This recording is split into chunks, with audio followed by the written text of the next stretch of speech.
It really would shock a lot of Americans to realize how much more progressive our system is, how much more it taxes the rich than do European systems.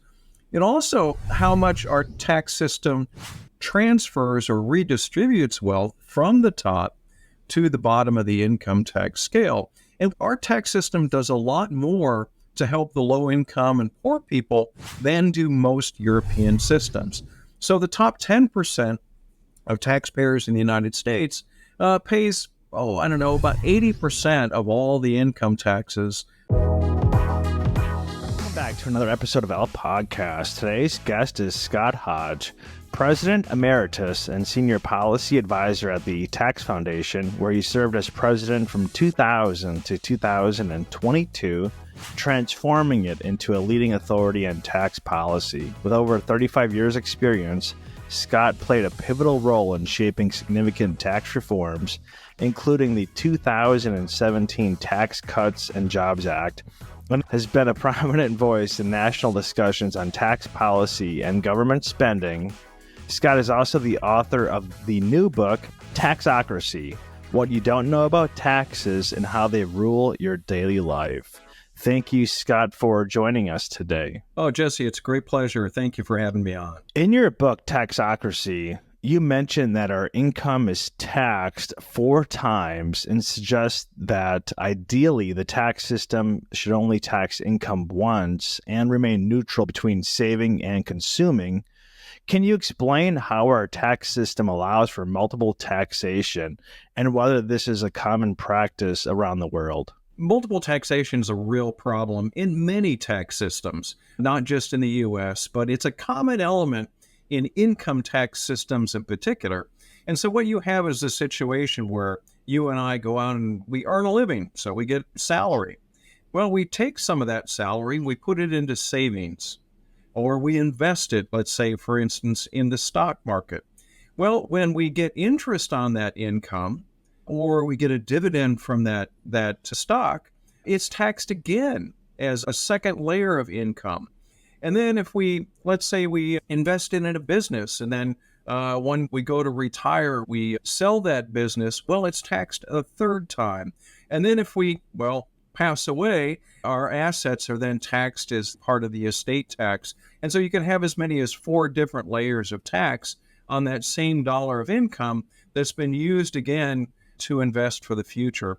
An ideal tax system should be neutral to these kinds of daily behaviors or investments and tax income only once, and not again when it's invested in the future or saved for a future, whether it's in business or just put in a nest egg that we can leave to our heirs in the future. In 1913, Congress passed the 16th Amendment, establishing the right to impose a federal income tax. The original tax law was 27 pages. And by 2024, which of course is our current year if you're watching this, the federal tax code has grown to over 7,000 pages. In contrast, as you mentioned in your book, the tax code in Estonia is 88 pages. So how did the U.S. go from 27 pages to over 7,000 pages? I kind of liken it to alluvial deposits that get layered, in geology. Decade after decade, there's new layers of tax law that get built up over time. Now, much of that is due to political influences or the influences of special interests who are trying to get their special break or tax exclusion. And those things build up over time. And as a result, we get to this thousands and thousands of pages of the U.S. tax system.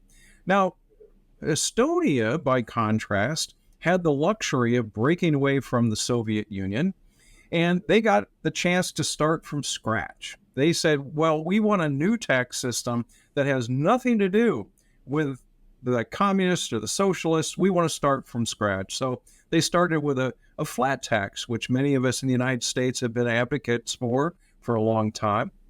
Over time, they've adjusted that flat tax, but it still has the basic principles of taxing income only once. And personal income is taxed at a 20% rate. Business income is also taxed at 20%. And by the way, they don't tax you again when you give dividends to your shareholders. And things like the value added tax is only taxed at 20%. So you can see that the pattern here, that it's a very simple tax. Everything is taxed at the same rate. That gives them the luxury of having a tax code that's only 87 pages long. How do we even get to the point where we have 7,000 pages, though, I guess, in the first place, go from 27? Like, obviously, World War I and World War II, the U.S. government had to fund these massive war efforts, and so they added all these extra taxes to try to generate revenue. And in your book, Taxocracy, you say, quote, lawmakers have created more than 200 tax deductions or credits in the tax code, which some call loopholes. And I think a lot of people have this impression that these loopholes are created with maybe like some type of shenanigans or, tomfoolery or whatever terminology you want to use without cursing. But the fact is, like, during World War I and World War II, they had all these taxes, and then they started having exemptions because the top tax rate or marginal tax rate was in the 90%.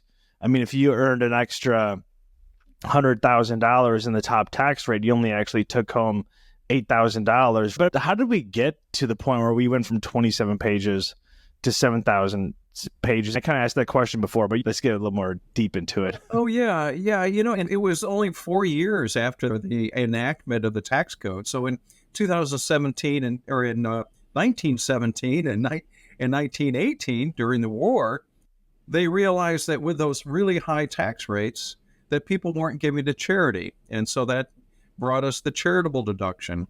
And then you had other groups that would step forward and say, wait a minute, we need a deduction too, because our industry is being severely hit by these taxes and we need some relief. So then you have things like the interest deduction, which gave us the mortgage interest deduction. And then, of course, the state and local tax deduction. And so over time, all of these groups tend to come forward and say, hey, we need some relief too.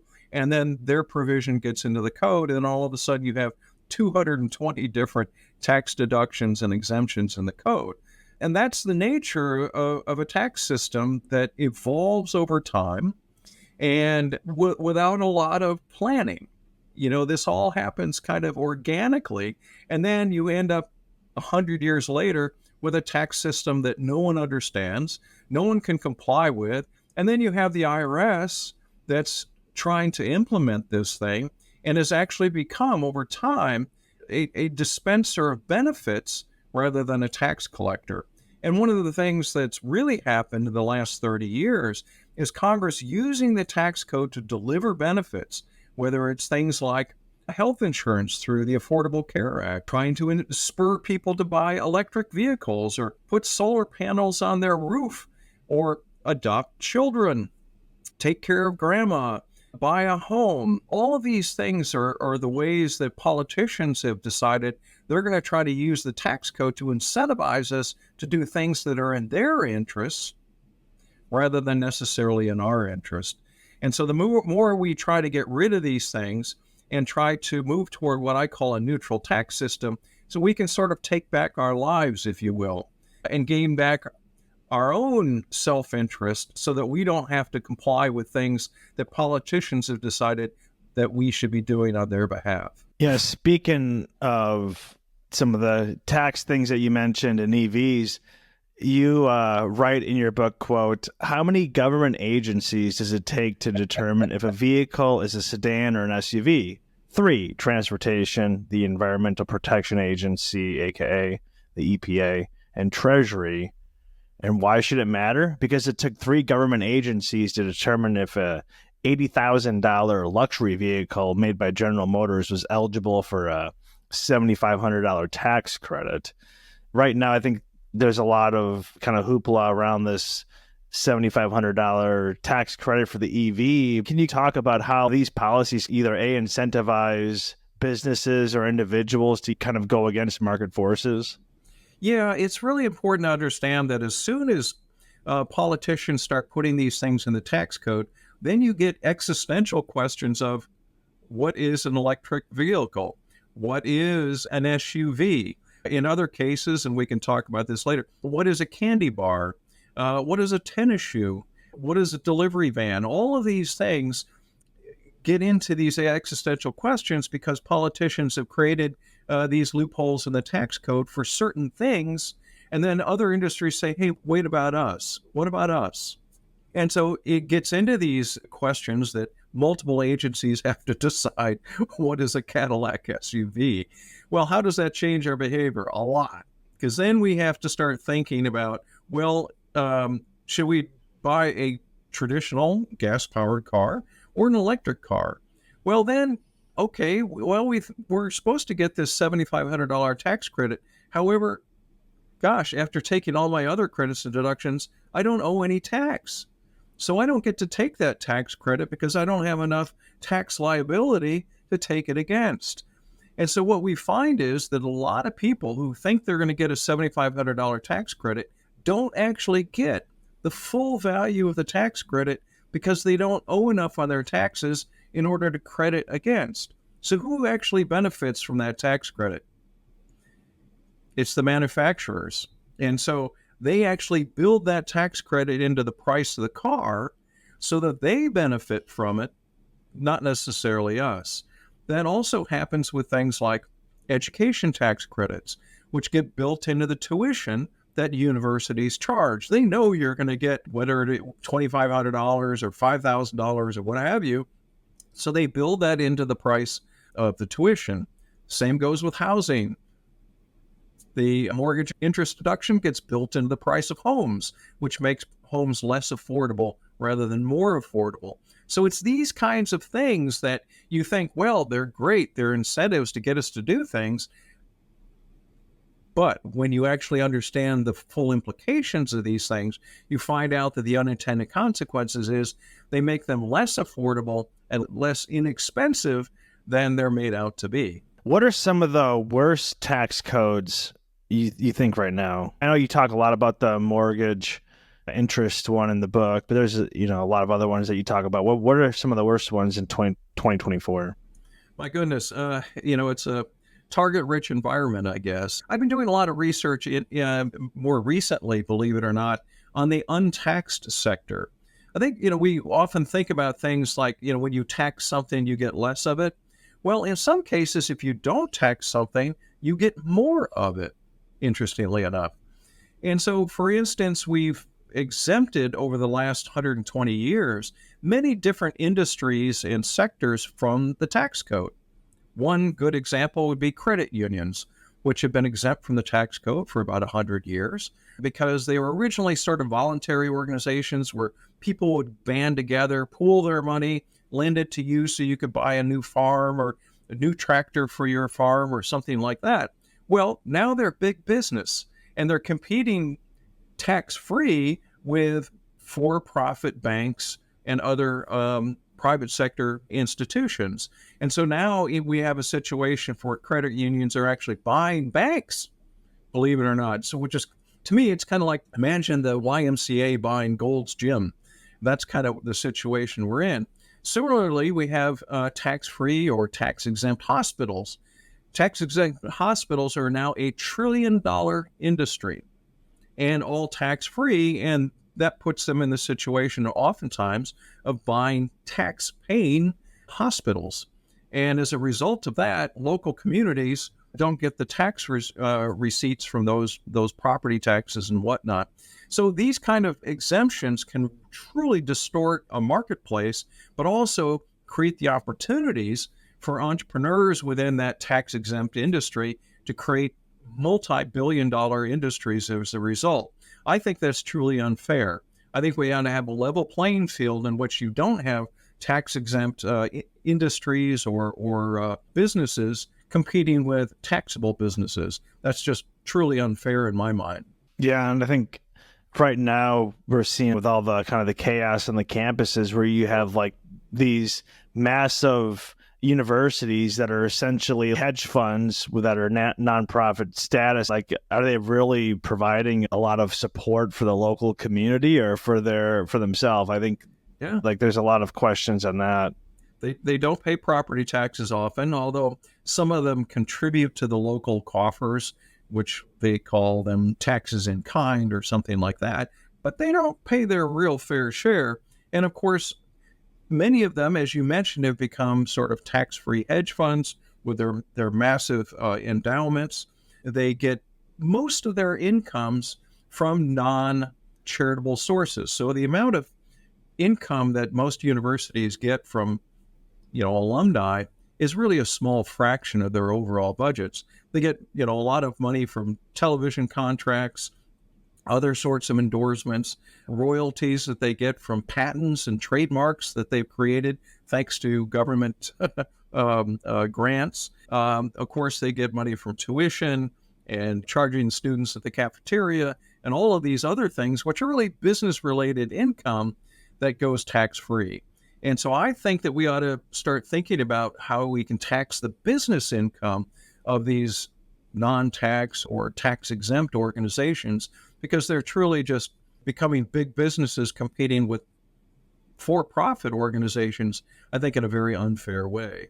Yeah, Scott, I found this quote from, speaking about universities, I found this quote from your book quite interesting. You say that the $8 billion Big Ten Conference, Inc., the Big Ten Conference is a 501c3 not-for-profit organization whose mission is to coordinate intercollegiate athletics for some 14-member universities. According to the latest financial reports on Charity Navigator, the Big Ten revenues topped $768 million in 2020, and it paid its commissioner $5.5 million. And now they're paying, right? Aren't they paying athletes directly now with the whole NIL and all this stuff? Like, or is it, NIL, name, image, NIL, name, image, likeness. How are they getting? I think when most people think of like nonprofits, they're probably thinking of like the soup kitchen down the road, or they're thinking about maybe the Salvation Army or something, or St. Vinny's. They're not thinking about the Big Ten Conference Championship paying athletes now. You're spot on. I mean, I think this is a serious problem that needs to be addressed. The NCAA, which hosts the March Madness and all of that, is a billion-dollar tax-free organization. And yet, as you say, we're now going to pay athletes so that you have Caitlin Collins, who is an all-star during March Madness. She gets about $1 million a year, or did when she was a college student, through her endorsements. So she was in the top 1% of taxpayers. But the NCAA is a tax-free billion-dollar a year operation. I mean, how does that make sense in anybody's world, where you now have athletes that are now going to become taxpayers, and yet the organization, the sponsoring organization, which gets $1 billion in TV revenues, pays zero tax? That makes no sense whatsoever. So we need to rationalize this tax system. Look, I'm all in favor of low taxes, or ideally we should have no taxes, but if we're going to have a tax system, it ought to be rational, and it ought to be fair, and it ought to be neutral, so that you don't have these crazy situations where you have billion-dollar operations, and yet you've got students that are having to pay taxes on the income they get from it. It just simply isn't fair. In your book, you mentioned tax the rich before, which I hear this a lot. I actually asked my brother one day, because he's all about taxing the rich, and I was like, who are the rich? Right. Is it like the doctor who went to college for like 12 years and has all these student debts, who then did some type of residency, and is it making that much money, and now all of a sudden he's making $500,000 a year at like age 50? Is that the rich person we should be taxing? But anyways, in your book, you say a study by the World Inequality Lab found that the U.S. tax system is more progressive and redistributive than those in Europe. How progressive is the actual U.S. tax system in relation to the quote-unquote, socialist countries in Europe, Western Europe, I guess specifically? Yeah, Jesse, I think it really would shock a lot of Americans to realize how much more progressive our system is, how much more it taxes the rich than do European systems.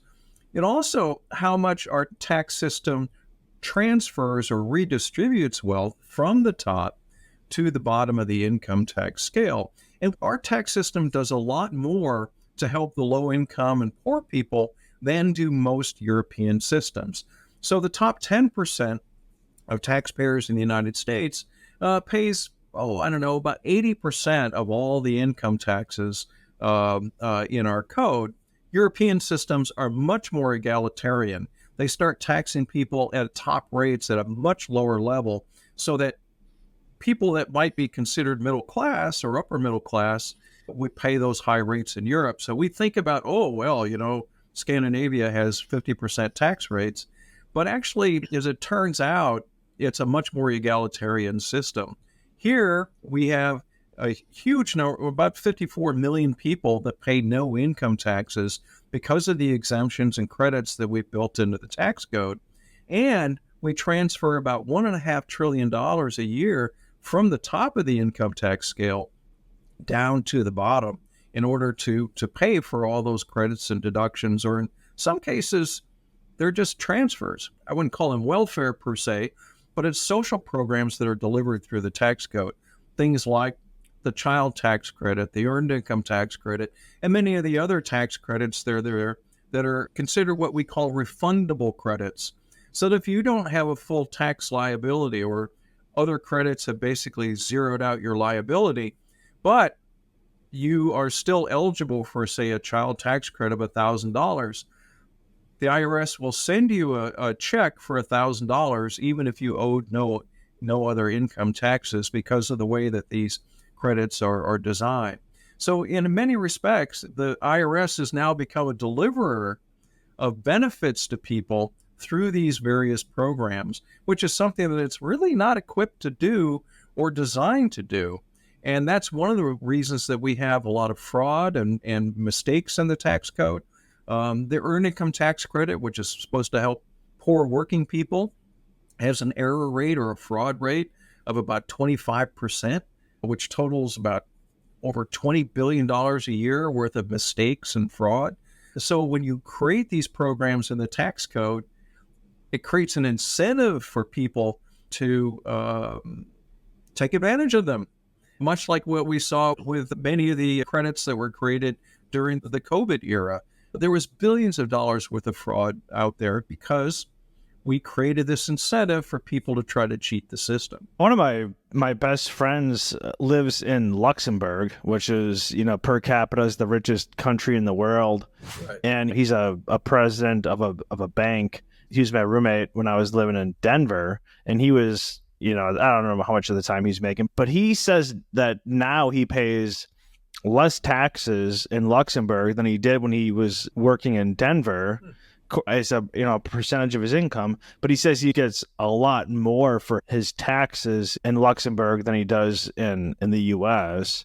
Because in the U.S., how much are you actually paying, a percentage? Like, not only do you have your income taxes and your payroll taxes, your state taxes, you have property taxes. Every time you get gas, you're paying you have sin tax on your alcohol and all these other things. I don't know, going to a resort town, you're paying some resort tax. If you're going to Disney World or so, Vail to ski or whatever. There's a lot of taxes in the U.S. that are kind of hidden in there.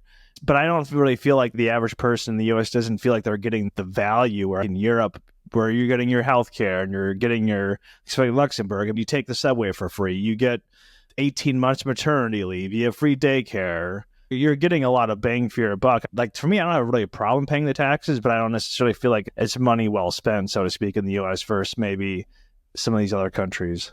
Yeah, that's a really good point. In fact, the Tax Foundation just released a national poll or survey in which it was trying to get at people's understanding of both their tax burden, but also how much value they think they get for their tax dollars.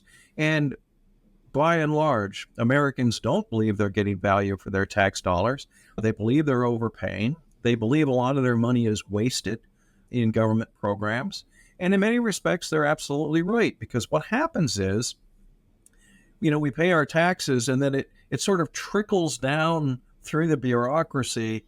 And by the time that it actually gets to us, there's very little of it left, because there's so much government bureaucracy that absorbs all of our taxes and really doesn't, at the end of the day, deliver those services or benefits that many of us think that we're paying for.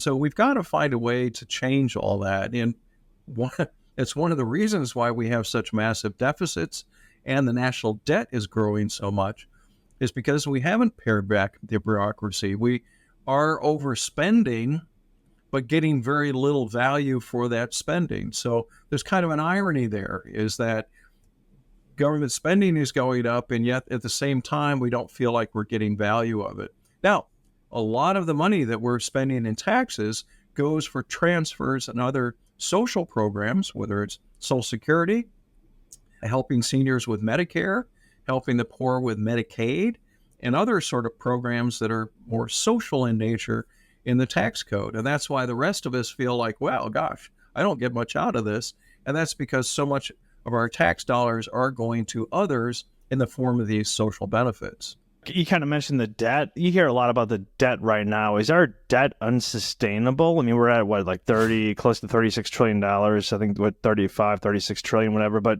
do you think that we will at some point have to, add maybe a VAT tax or some other tax to take care of this? I believe last year in 2023, we had more people die than more births, right? So like if you're going to have less workers paying into Social Security in the future, but we hear a lot about this debt. Is that kind of over exaggerated? And then secondly, what is the right approach to tackling it if it is an issue? I don't think the problem is over exaggerated. And I sadly think that our lawmakers are trying to sort of pass the responsibility on to the next generation, which is truly unfortunate.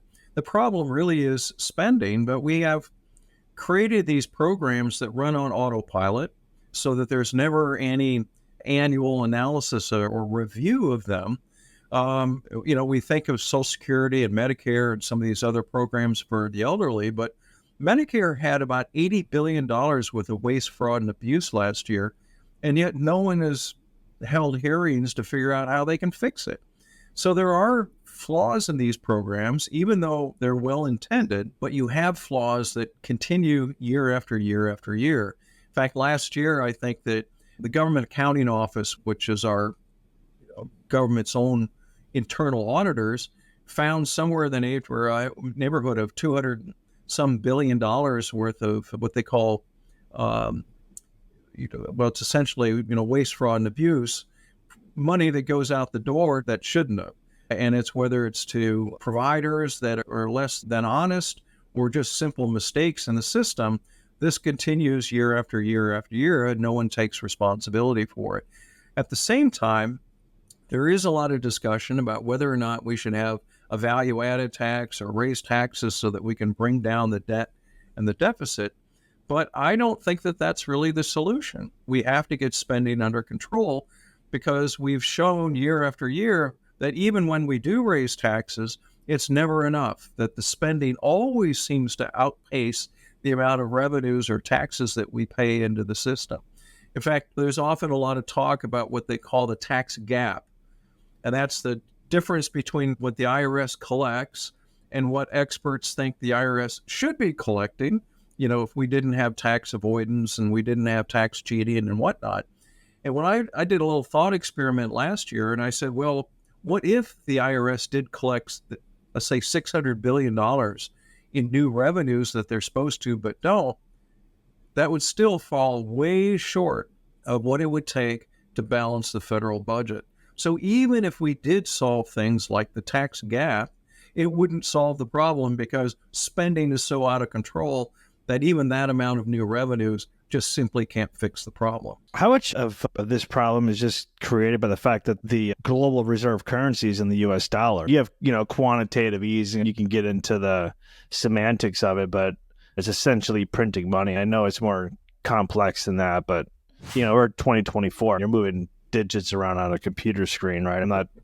The people that defend it say it's a lot more complicated. I don't really know how much more complicated it is, but I also want to give some of those people credence. But I feel like we would be in a lot more of a dire situation if we didn't have the U.S. dollar as a global reserve currency. Oh, certainly. I mean, we're behaving like Greece. We're behaving like Italy. We're behaving like some of these third world countries that have allowed their budget and tax systems to get out of control. And you're right. Yeah, we're very fortunate that we have the strength of the currency that we do. The fact that people still are willing to buy U.S. treasuries and bonds and lend us money with these massive deficits. It does show the strength of the U.S. economy that others who will loan us the money still have confidence we'll pay it back. But at some point, the gig is up. And I think people will begin to have second thoughts on whether we can pay it if it just simply gets too large. And once you're getting into that $36 billion range, those are inconceivable numbers for most Americans. It's beyond imagination. And how do you pay that back over time? Very, very difficult. You mentioned waste, fraud, and abuse. I think other people call that, using air quotes for people that are listening, but improper payments. Oh, yes, it's the old improper payments. Right. It's oftentimes written as improper payments. I mentioned this because you mentioned towards the end of your book when you're offering solutions, you say we should go more to the model of Estonia. Like I mentioned before, the beginning of this podcast in 1913, the tax code was 27 pages. Now we're over 7,000 pages. Estonia's tax code is 88 pages. Like I read 150-ish books a year, and I get on these kicks, and I've been recently on this kick where I've been reading these Eastern European books during communism. So it's very interesting because then you mentioned about how Estonia, which is a former communist country under the USSR, and like a lot of the former Eastern European countries, they basically had like a do-over, right? Like after the Berlin Wall fell in 1989, and then basically the USSR collapsed in 91, 92. Yep. And so these countries like Estonia and Georgia and Ukraine, they all had an opportunity to start from scratch and use history, because wasn't like England the first country to actually have a countrywide income tax in like 1840s or something like that? The U.S. even had an income tax during the Civil War. They had to fund the Civil War. They then got rid of it after the Civil War. So it's not like the federal income tax is anything new. But the fact that Estonia was able to use history to create a tax code kind of from the beginning, and they're like, oh, we're going to do 88 pages, make it simple, because if you have all these exemptions, essentially you create room for lobbyists and corruption and waste, fraud, and abuse, yes, aka improper payments. Right? Yeah, that's exactly the problem that many of these countries faced when they spun out of or got freedom from the Soviet Union, is this entrenched culture of corruption, which is bred right, throughout many of these communist and socialist countries. And so having a simple tax system with as few exemptions and deductions as possible takes away the incentives for corruption, because there's nothing to lobby for. And so these countries have used these new tax systems very effectively to minimize opportunities for corruption and influence peddling. In fact, a friend of mine runs a think tank in Georgia, and when they spun out of the Soviet Union, created a tax system that was very much like the United States, and it bred a lot of corruption. One of the ways in which they got rid of that was adopting a system very similar to what Estonia has, as few deductions and credits as possible, and that minimized the amount of corruption or influence peddling that had become inbred to their system. Poland is now moving into that system. I was in Ukraine actually early last year, and I spoke at a conference about how to minimize corruption and reform the tax code in the Ukraine. And they're looking very similarly at this Estonian style flat tax system, because corruption is a big problem there as well. And I think that we ought to take a page from that lesson book and say, hey, wait a minute, how are we going to minimize the amount of, I wouldn't say corruption, but improper payments, influence peddling, lobbying, and so forth?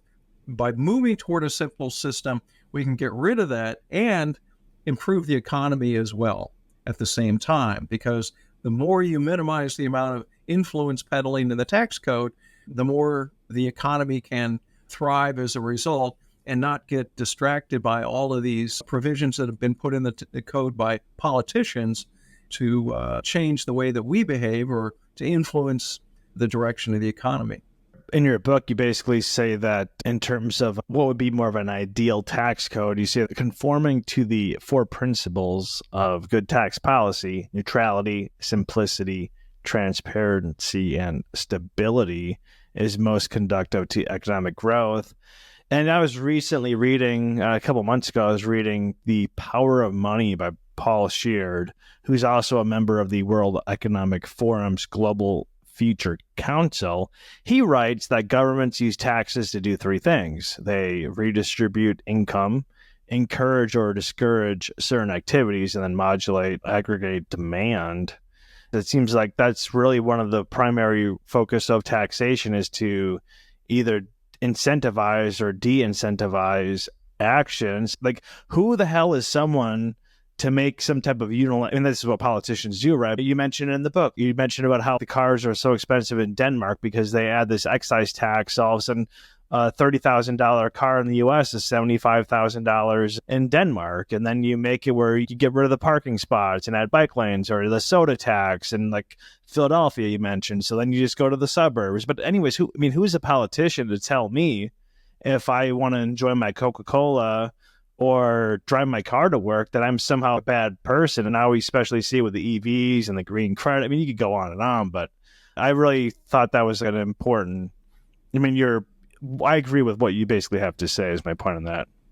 Well, thank you. I think it really does come down to individual liberty and, self-control. And we should have a tax system that recognizes that we ought to be the drivers of what's best for ourselves and not have to conform our lives to a tax system which is trying to incentivize us, or in some cases punish us for certain kinds of behavior. And so I really do think that we need to rethink the tax system, because out of those attempts to try to control our behavior, you get unintended consequences that impact the economy and make us all less prosperous as a result. And so the more that we can move toward a tax system that is neutral, that is simple, that's stable, doesn't change all the time, that's transparent so that we understand why we're being taxed and where the money's going, the more we can have a prosperous economy that raises all of our living standards and puts us back in control of our daily lives rather than conforming to the tax system. You often hear of the whole buy, borrow, die as one of the, that's a tax strategy. What do you think about the people that say, like, oh, we have these massive loopholes and you can buy, borrow, die? Let's say tax 101 according to some books. What's your thought on that? Yeah, I've talked to a lot of friends who are tax lawyers and economists, and they're as puzzled by that slogan as anybody, because let's say I'm Elon Musk and I borrow $1 million that I can, against the billions that I own. Well, someday I have to pay that back. It's not like someone's giving it to me for free so that I got this tax-free income. I do have to pay it back at some point, which means I have to sell off assets in order to pay it back, or I have to earn it in some other way. So I think these are phony arguments. They're meant to raise this sort of populist, anti-wealth sentiments and create this phony argument that somehow the rich are getting away with it. If you look at the most recent data that's just come out of Congress's own Joint Committee on Taxation, you'll find out that the rich are paying the lion's share of income taxes. Taxpayers earning more than $200,000 a year are paying somewhere in the neighborhood of 80% of all income taxes. And meanwhile, folks at the bottom are not only not paying income taxes, they're getting checks back through these welfare type payments, the tax code. And so there's this huge misperception about the nature of the tax system. Now, saying that, if you do look at who benefits most from the credits and deductions in the code, it is oftentimes high-income people. Why? Because they have the tax liability in order to afford, or to be able to take the mortgage interest deduction, to be able to take the charitable deductions, to be able to get the full value of the EV credits and so forth. And so we have this really disjointed system, or I would say unbalanced, really, where, yes, the wealthy are paying the lion's share of the tax, but they also get the lion's share of the benefits. And it's because they pay the lion's share of the tax that they get to take those benefits. I do think, however, we ought to rethink all those benefits that are being created through the tax code, because they create these inequities that I do think that are unfair.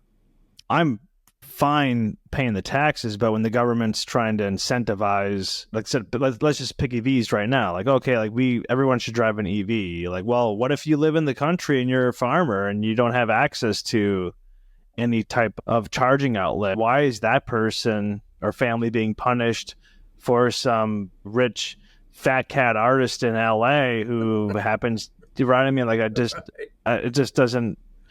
What we find is sort of a frequent pattern of the tax system is that it's often used to tax the wealthy. The first tax code really only affected the top 1% of taxpayers at a fairly modest tax rate, and it grew to be about 7%, which is not terrible by our standards. It was big then. But over time, taxes sort of creep down to the middle class or working class. And we've seen this before, not only tax rates, and it was really the expansion during World War II that the tax code became sort of universal, and especially through withholding through our paychecks, made it a very personal, broad-based tax. But also things like, let's say, the alternative minimum tax, which was created during the 1970s, when about 200 wealthy millionaires had a zero tax liability because of all the credits and deductions that were in the code. So Congress, in their infinite wisdom, said, instead of getting rid of those credits and deductions in the code, we're going to create a parallel tax system that will eliminate those credits and deductions and then force you to calculate your income taxes twice under this alternative minimum tax.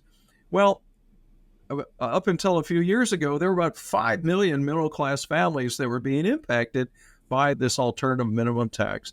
And so that's the way things tend to work in the tax system, where things were aimed at the upper middle class, but then end up hitting the working class. And so we had things like in 1993, we had the luxury tax, which was supposed to tax, yachts and fancy cars and jewelry and furs and whatnot.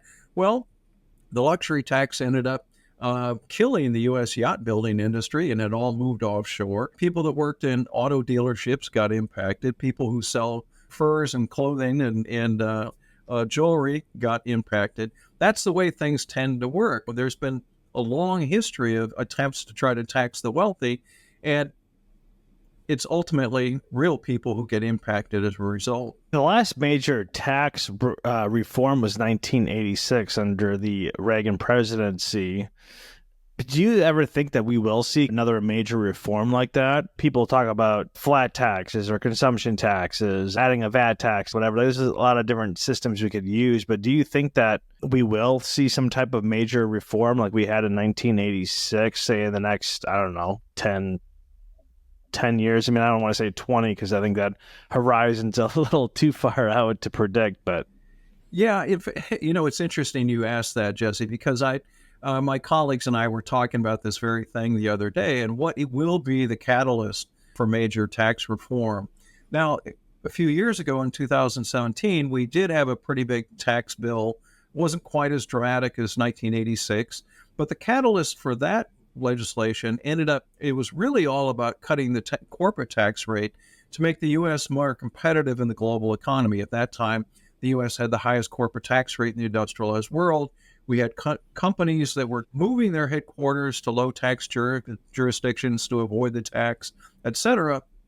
Lots of money was being parked offshore and not brought back to the United States. All these economic consequences that finally politicians decided needed to be fixed.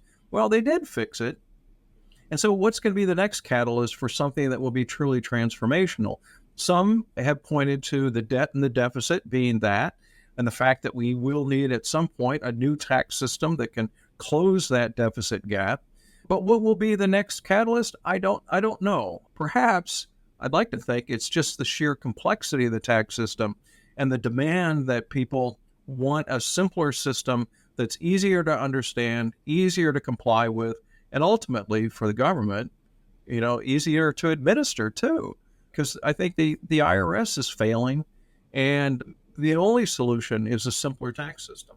Do you think that at some point that they'll have to be reformed just because of the whole burden of Social Security, and Social Security will have to be taxed differently than, was it 1935-ish when it was enacted? I mean, you had, I believe it was 45 workers paying in to every one worker receiving benefits, and now it's closer to 3-1. So it seems like that will, I don't think we're ever going to lose Social Security. Could you imagine trying to be the president? It's like, yeah, we're gonna run and we're gonna take out Social Security or whatever. You're never gonna win. France had massive protests in the street. Weren't they just trying to raise the age 2 years or something like that? I mean, you wouldn't.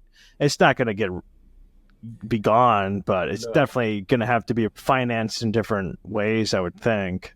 Yeah, it's a really good point. Social Security is facing this big cliff in 10 years where the trust fund will have been expended, and we face either the decision to lower benefits or raise taxes. Now, this happened once before in the early 1980s. We faced a similar circumstance.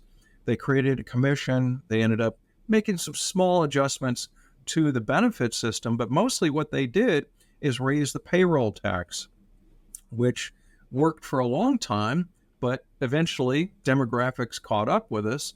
And so we have a shrinking worker base paying for a larger number of retirees, and that's just fiscally unsustainable. And we're going to face the same question in 10 years. And so, to your point, do we raise taxes again, or do we try to fix this system for the long term? Benefits may not be as rich. We may have to change that. I think part of the solution has to be encouraging people to save more. My colleagues have been working on the idea of universal savings accounts, which collapse a lot of the different savings programs into a very easy to use, simple savings vehicle so that people can be encouraged to save more for their own retirement or healthcare or what have you. That would be part of the solution, allowing people to invest part of their Social Security dollars into the stock market so they can grow and create a nest egg for them. I think we have to have a big debate over the future of this system because demographics make it impossible to solve it alone, and raising taxes isn't a solution either because all you're doing is punishing today's workers to pay for yesterday's retirees, and that's simply not fair either. What do you think is the most unfair part of the U.S. tax code? Well, that's tough. I think that the tax code has become I think a success tax, where there's too much of the tax code that's punishing success, punishing entrepreneurship, punishing risk, if you will, as populists have sort of taken over and trying to raise both the income tax or capital gains taxes. A wealth tax has been proposed.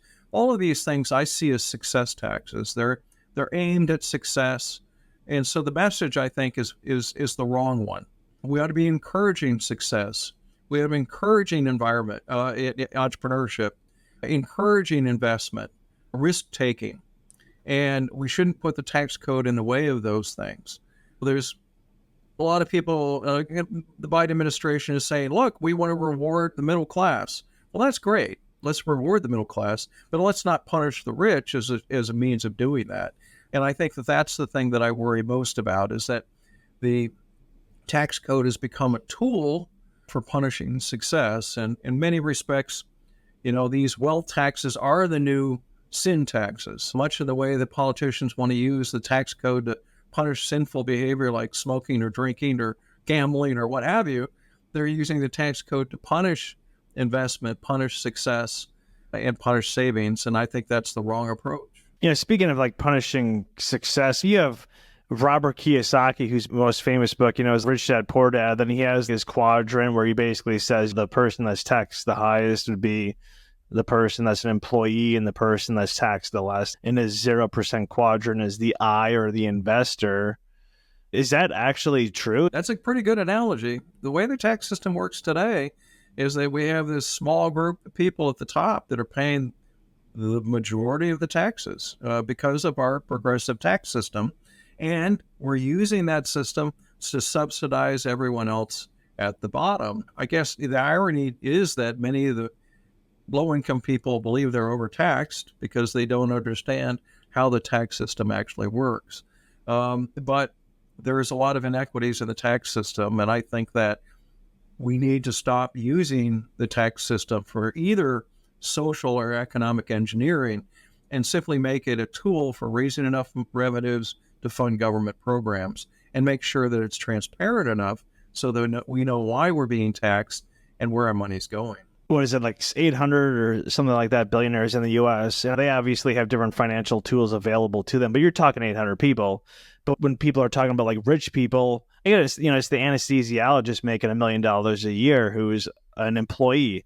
If you're Aaron Rodgers or Tom Brady, you're an employee. Even though you're making millions of dollars, you're getting payroll tax on your check. If you're playing games in San Francisco or New York City, you're paying celebrity tax and local taxes on those games that you're away. You're an employee. If you're Leonardo DiCaprio or, I don't know, Angelina Jolie with some $50 million movie deal, you're an employee. You're getting a payroll deduction, right? Like you're actually paying a bunch of your money to taxes, well over half, especially if you're in Hollywood, where you have, what is it, like the top tax rate in California is like 13.4% just at the state level, right? So the taxes are being paid, I think maybe with the exception of someone, say, like Jeff Bezos or Bill Gates, but at the same time, they took the risk, they took the chances, and then when they do sell or transfer their stock, and I guess there maybe are a little bit of tax breaks, but they had to take on all the risk, take on all the years of not making money. Like, why shouldn't they be rewarded? Like Bezos. I mean, who was Bezos' first investor? Well, it was his stepdad, who was a Cuban immigrant, who gave him his life savings of $250,000. I mean, isn't that the American dream? Like, right? Like his dad became his stepdad became a billionaire by believing in his stepson. That's like a pretty good no one ever hears that part of the story, right? But if you take the risk, there should be reward. I saw you in another podcast, like, why doesn't Europe have Google? Why doesn't Europe have an Amazon? Why doesn't Europe have an Alibaba? Why doesn't Europe have a Facebook? Well, because they don't necessarily the risk, right? In fact, they punish risk. There's been a lot of data trying to look at who are the millionaires and billionaires and so forth. IRS used to actually collect data on this. They called it the Fortunate 400, the 400 wealthiest taxpayers every year. And they tracked this across 18 years. Well, I've looked at that data, and it's very interesting to note that about 70% of all the people who ever appeared on that list were only on it once. And then about 90% were on it twice, and the rest in single digits. Why? Because a lot of times wealth is episodic. It comes from selling a business or selling some stock or something like that. And so the millionaire next door who's built a business over a career finally decides to retire and sell that business, and all of a sudden he looks extremely wealthy for 1 year. This happened to my wife's uncle, who started a business in his basement, built it into a very successful technology firm, sold it. He's now 82 and now looks extremely wealthy on paper. And yet, to look at him and the car he drives and the home he lives in, he's about as middle class as you'll ever find. And yet, that one payment for selling off his business has made him look like a multimillionaire. And he got taxed like it too, and which he complained about that to me. That's the nature of our tax system. And so when we criticize the wealthy, let's be careful, because the wealthy are not monolithic. In many respects, the wealthy, that whatever kind of group it is much like watching the security line in a busy airport. It's not the same people day after day. It's a constant stream of people that are ever changing because of the nature of the economy, the businesses that they're in. Wealthy people die, so they're no longer on the Forbes 400 list and that kind of thing. So let's be careful about trying to create this mythology about the rich, because they're simply not monolithic. What's the average person, what's their greatest source of wealth? Would be their house. So if you have this insanely high capital gains tax, you go and sell your house that you own for 30 years, and then you pay I don't know, 80% capital gains on it. Well, with inflation over that 30 years, you actually lost money, Right. Yes. Right. No, and let's go back to the first question you asked about the multiple layers of taxation. So my wife's uncle creates this business. He's paid himself throughout it, so he's been paying taxes on that. His business was paying taxes. He was paying taxes on behalf of all of his employees, the 100 and some that it created. And then when he sells the business, he got taxed. And when he dies, his estate's going to get taxed. How fair is that? What kind of an incentive is that to take the risk of creating a business in your basement only to be punished at the end when you try to cash in on it? I think that's just truly unfair. And that's, I think, why we need fundamental tax reform and change the incentives of the tax system away from punishing risk, away from punishing success, and toward rewarding those things so that we can have a much more prosperous economy so that all of us have a better standard of living at the end of the day. Today's guest is Scott Hodge. He is the author of the recent book, Taxocracy: What You Don't Know About Taxes and How They Rule Your Daily Life. So, Scott, just let the listener and viewer know where they can find your book, get a hold of you, that kind of information. And then secondly, just leave us with a final thought. Yeah, I'd be delighted if you all go to Amazon and where Taxocracy is for sale, both in hard copy and obviously in electronic copy for your Kindle. And thanks to Amazon, they'll deliver it the next day for those of you who can have it. Look, this is I think, a book that anybody can enjoy and find accessible. I've written it in short narrative and story and vignette form. Every chapter is short and it's full of nice little stories that you can remember, but also stories that you can take away the lessons from them and understand how taxes can impact our lives, impact the economy, and then apply those lessons to our current tax code so that we can understand how to fix our tax system and make us all better off at the end. And that's really what it's all about. It's having a much more prosperous economy and having a much more prosperous America so that we all have better lives and more freedom. I liked a lot of the stories in there talking about Michael Jackson and Prince being tied up in court on the valuation of their work. I mean, you had an artist who had I forget, was it like I don't know if it was a bison head or something, but basically it was some endangered, or was it an eagle or something? Or you had some endangered animal. A bald eagle, yeah. Right, a bald eagle, but it's valued at millions of dollars, but yet you can't sell it because it's endangered. There is just a lot of, of course, the windows, you're taxed in early England on the number of windows you have. Well, why? Because it's, some tax collector can just stand outside the house and look at the windows. It's easy to calculate, but then all of a sudden people board up the windows and now people have these health issues because there's no air. I think you really did a good job of actually relating to a lot of people and creating these interesting stories instead of more of a textbook style book on what most people would consider a probably fairly dry topic of taxation. But I did enjoy reading your book. So yeah, thank you. Scott Hodge, for so much for joining us today. Well, thank you. And even my mom found Taxocracy entertaining, accessible, and interesting. And so she's sharing it with all her friends too. So if that's an endorsement, nothing is. My dear friends, that is it for this episode of El Podcast. Once again, if you're not yet subscribed, please subscribe on YouTube as well as Rumble. You can also find us on Spotify and Apple Podcasts or wherever you get your podcasts from.